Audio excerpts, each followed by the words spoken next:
What's up YouTube? Welcome back to another one of my PhD related videos. If you are new here, I'm Ramy B. What I'm going to be doing today is sharing 3 tips that can make your PhD application process a lot easier. As you may know, I'm currently a third-year doctoral student in a counseling psychology PhD program, so I'm not too far removed from the position you're in currently. So before we get started, make sure you click the subscribe button down below to stay tuned for future PhD videos I plan on releasing. Also, drop a like and a comment. If you have any questions about the PhD process, feel free to let me know, and I'll be more than happy to assist you the best of my abilities. So let's get started on the tips. The first tip is make sure you start early. If you're currently in the phase of identifying which schools to apply to, check out my last video where I talk about 3 things to look for in a potential PhD program. But you really need to start early because PhD applications require so many things and you don't want to be stressed out waiting till the last minute. Starting this early also gives you the opportunity to think about who you want to write your letter of recommendations so you can let them know and they can be on the lookout for when you're planning to apply. This just helps in the process because, as you know, if you're looking for faculty members to write your letters, they're very busy, and by the time applications are due, it's coming up on finals time, so they may be very busy and may not have time to write you a good letter. So let them know ahead of time that it may be coming down the line so they can be prepared and ready when you do. It never hurts to start early, and that way you can pace yourself through the entire process and not get overwhelmed or stressed out. When I was applying for PhD programs, I started about 2 months early, and that was a big help because I was able to do little by little, so when the application deadline time did come, most of the stuff was complete and I didn't have to run around last minute trying to figure things out. A second tip when completing PhD applications is set a schedule and goals for yourself. The PhD applications have so many factors to them that it's very important to set yourself a schedule for when you want to tackle those things and when you want to get them done. For example, most if not all schools require GREs, and I know every school requires transcripts. So put dates down of when you want to have all GRE scores sent out and when you want to have the transcript sent out. This will help you in the long run, as when the application deadline approaches, you'll have less things that you need to do by then. Another thing you can schedule and set a deadline for is when you're going to contact your letter writers and when you're going to send them the information so they have enough time to write the letter and submit it to the university. Just like anything else in life, scheduling and setting goals is probably the most important thing in terms of being motivated and making sure you get everything done on time. The third tip, which is probably the most important tip, is putting together some sort of organizational tool to help you throughout that process.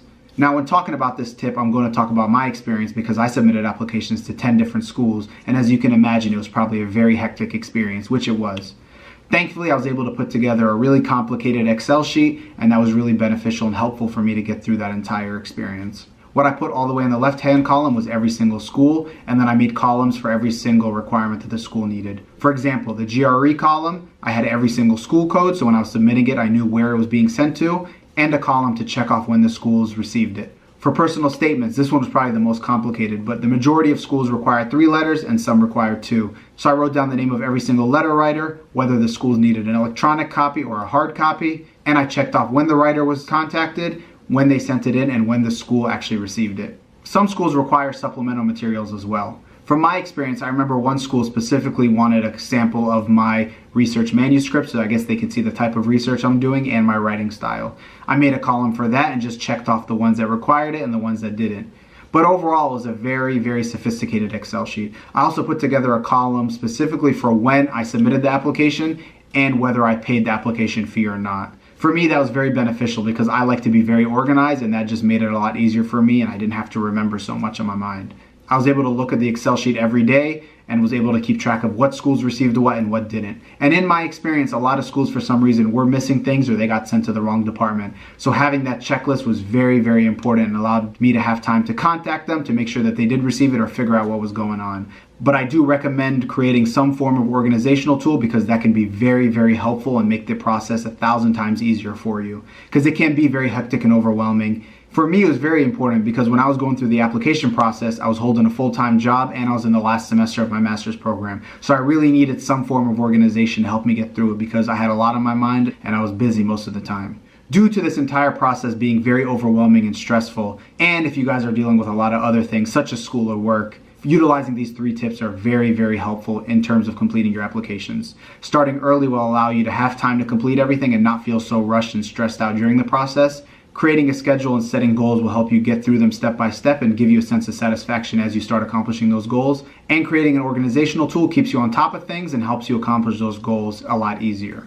Hopefully this video is very beneficial to you and these tips were very helpful in helping you get through this entire application process. I posted this video about 2 months before when applications are due, so you can kind of get a jump start and have an idea of how you want to tackle this entire thing.